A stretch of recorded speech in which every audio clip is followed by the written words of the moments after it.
TV 45 पर super breaking. चुनाव सह प्रभारी हिमंता बिस्वा शर्मा के सबसे करीब बैठे पूर्व केंद्रीय मंत्री अर्जुन मुंडा।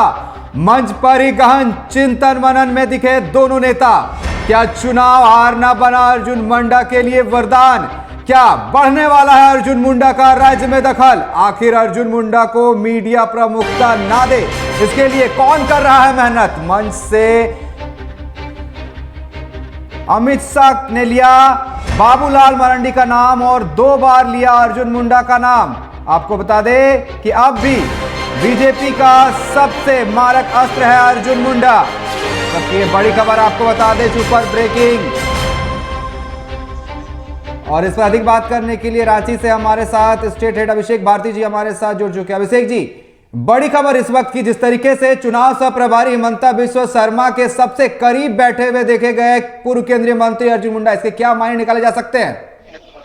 देखिए, मैं आपको एक बात बता रहा हूं कि झारखंड बीजेपी में अगर आदिवासी चेहरों की बात हो रही है, तो अगर सबसे बड़े आदिवासी चेहरे की बात होगी तो यकीन मानिए वो बाबूलाल मरांडी होंगे, क्योंकि प्रदेश अध्यक्ष भी वही है, तो कोई ऐतराज की बात नहीं है। लेकिन अगर दूसरे नंबर पर किसी चेहरे की बात होगी जो बीजेपी का सबसे मारक अस्त्र होगा, तो वो अर्जुन मुंडा होंगे। आपको ये भी मानना पड़ेगा। देखिए, संथाल में सोरेन परिवार का दबदबा है और बीजेपी वहां पर फ्लॉप हो चुकी है। लोकसभा चुनाव के नतीजों में ये चीज दिख भी गई। अब संथाल में बाबूलाल मरांडी नहीं चले, बाबूलाल मरांडी स्वीकार्य नहीं है संथाल में, ये बात सामने आ चुकी है। अर्जुन मुंडा दक्षिणी छोटा नागपुर प्रमंडल जो आदिवासी क्षेत्र वहां पर स्वीकार्य है या नहीं है, रिजल्ट से दिख गया। लेकिन बीजेपी के पास इन 2 नेताओं के अलावा कोई तीसरा बड़ा आदिवासी नेता नहीं है, तो इन्हीं 2 नेताओं पर दांव खेलना होगा बीजेपी को।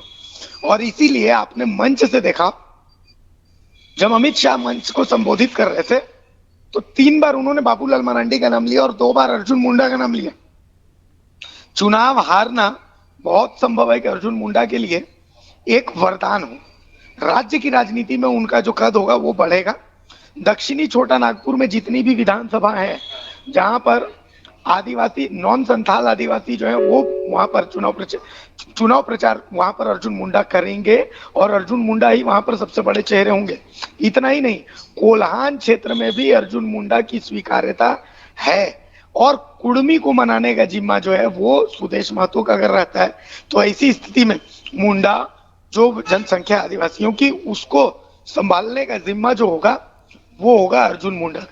हिमंता बिस्वा शर्मा भी मंच पर अर्जुन मुंडा के साथ गुफ्तगू करते नजर आ रहे थे और अर्जुन मुंडा का कद, इसी से आप समझ लीजिए कि हिमंता बिस्वा शर्मा मंच पर रणनीति बना रहे थे अर्जुन मुंडा के साथ में। तो अभिषेक जी, एक ये भी पहलू निकलता है कि आखिर कौन ऐसा चाह रहा है कि अर्जुन मुंडा को मीडिया प्रमुखता ना दे, इसके पीछे मेहनत कौन कर रहा है? ये भी एक पहलू निकलकर सामने आ रही है। जी बिल्कुल, आप देखिएगा, जब मैं जब देख रहा था, विभिन्न जगहों पर मैं देख रहा था, तो अर्जुन मुंडा के संबोधन को बिल्कुल प्रमुखता नहीं दी जा रही थी।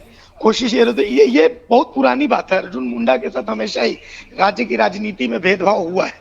अर्जुन मुंडा जब पिछली बार चुनाव जीते थे तो भी वो किस तरीके से जीते थे और लास्ट मोमेंट तक लड़ करके जीते थे। उनको हराने के लिए पूरा सिस्टम लगा हुआ था। तो ये चीजें अर्जुन मुंडा भली भांति जानते हैं कि राज्य में उनके फेवरेबल सिस्टम नहीं है। तो ऐसी स्थिति में ये चीज अमित शाह भी जानते हैं और ये चीज हिमंता बिस्वा शर्मा तक भी पहुंच चुकी है, शिवराज सिंह तक भी पहुंच चुके हैं कि चीजें अर्जुन मुंडा के लिए राज्य में खास करके संगठन में फेवरेबल नहीं है। संगठन में जो ऊपरी लेवल पर जो पदाधिकारी बैठे हैं वो नहीं चाहते कि अर्जुन मुंडा का कद वापस से किसी भी हाल में बढ़े। लेकिन ये जो दिल्ली से पदाधिकारी हैं उनको ये पता है कि अर्जुन मुंडा राज्य में संगठन के लिए कितने जरूरी है। तो अब ये देखना है कि अर्जुन मुंडा को क्या फिर से वही प्रमुखता जो पहले दी जाती थी वो मिलेगी या फिर अर्जुन मुंडा को हाशिए पर भेजा जाएगा। ये फिलहाल इंतजार करना और देखना। जी अभिषेक जी, आपका बहुत बहुत धन्यवाद हमारे साथ जुड़ने के लिए और तमाम जानकारी देने के लिए।